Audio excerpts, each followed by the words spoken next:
Hola, bienvenidos al canal Edward Prim, donde hablamos de arte y diseño. Hoy quiero comentarte algo sobre uno de los personajes del último cuento, mientras se va terminando de procesar, que es Asintopías, donde, bueno, sabes que hay una nave donde viajan algunos locos, más un psicólogo y dos personajes más. Pero uno de estos personajes tiene la máscara de Pico, famosa, a la cual yo quise darle una vuelta de tuerca histórica, ¿no? En cuanto a la función, para qué se usaba.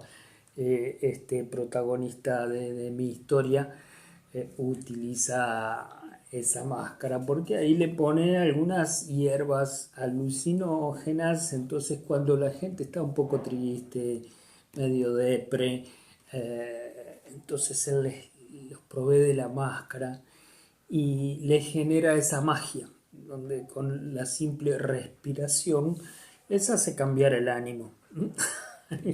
Ese es el bien benéfico y natural que había encontrado este ser extraño, este mago, entre comillas, que había aprendido algunos secretos de la alquimia y las hierbas que le habían enseñado sus abuelos. Digo, históricamente esta máscara de Pico es muy famosa, es bien italiana, ¿no?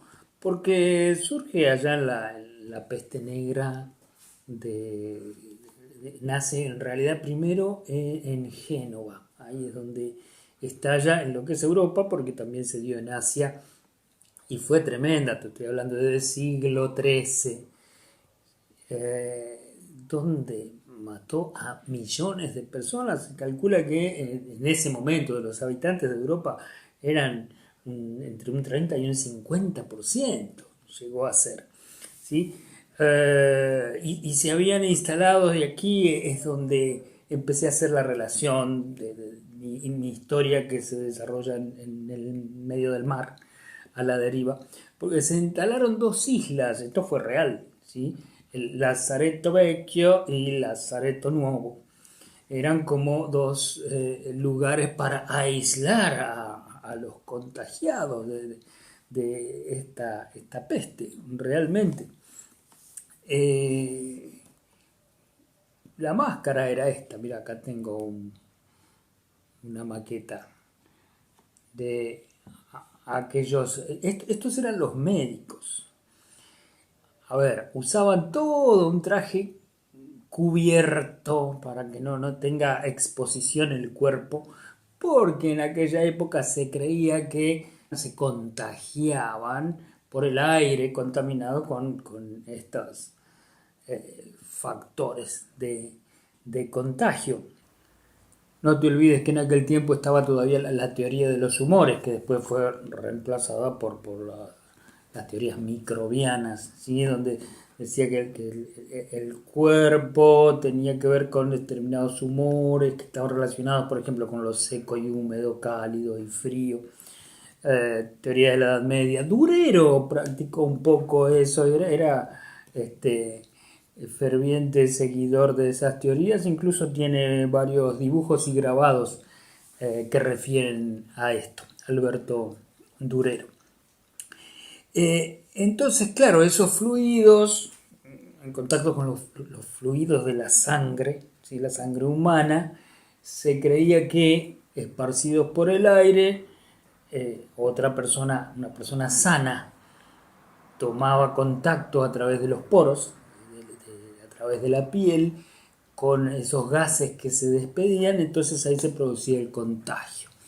También se creía que los invasores a través de las catapultas que tiraban ponían animales infectados con esto para contagiarlos. Es decir, toda una creencia desde lo externo en cuanto al contagio. Por esto, los médicos usaban esta vara para aislar a los chicos, sobre todo que se querían acercar o sin querer se acercaban para mantener distancia. Después, ya te digo, estaban totalmente tapados, incluso usaban unos artefactos para taparles los ojos para recubrirlos, entonces le daba más esta imagen rarísima.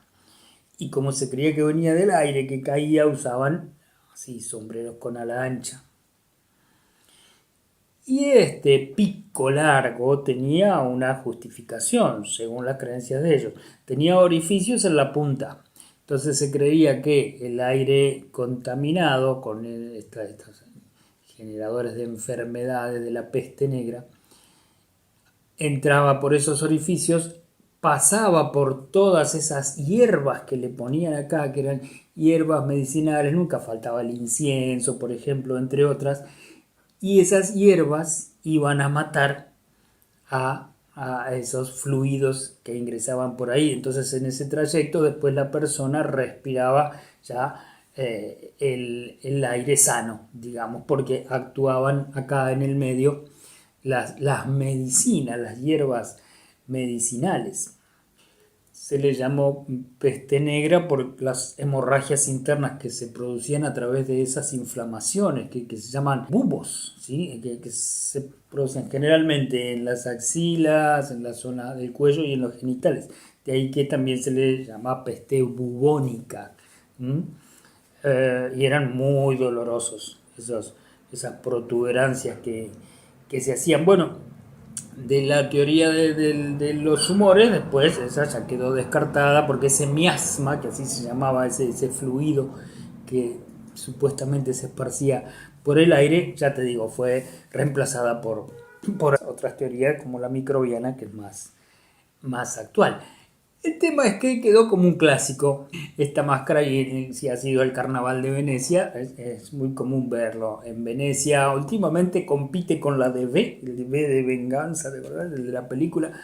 Y curiosamente son dos máscaras que tapan el rostro completamente, le tapan el gesto de la boca que los antifaces clásicos del carnaval veneciano no lo hacen, te dejan la sonrisa o el gesto de medio rostro expuesto. En fin, esta es la historia de esta máscara de pico que era utilizada por los médicos de la Edad Media, incluso de la Edad Moderna, porque también estamos hablando del siglo XVII, año 1600, donde todavía estaban estas creencias, es decir, aún en la modernidad. Lo cierto es que quedó este ícono porque Venecia fue la ciudad donde se origina la segunda peste negra más grande de la historia de Europa, ¿no? Entonces, de allí viene esa tradición. Y quería contarte un poco esta relación bastante extraña que hice con este otro personaje que usa esa máscara, pero con otros fines más optimistas, más alegres, en todo caso.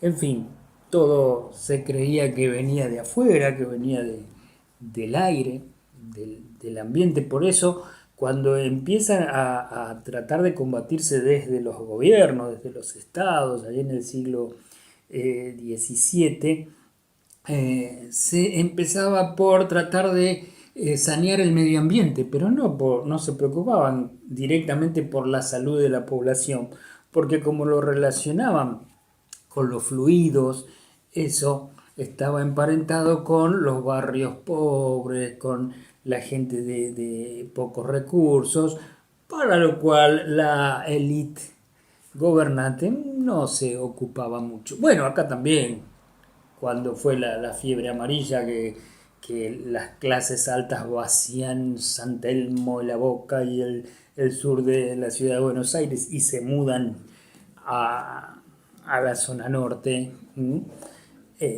Se creía que los negros eran los que transmitían esa enfermedad, en principio. Es muy fácil endilgarle desde los prejuicios a cierta gente los males y no empezar a mirar un poquito. Bueno, eso es parte de la superficialidad y en esa era estamos, ¿sí? La era de la superficialidad que no nos deja parar para ponernos a pensar y profundizar un poco las cosas. Calcular que en esta Edad Media, así como andaban volando por el aire estos humores, entre comillas, también volaban dragones.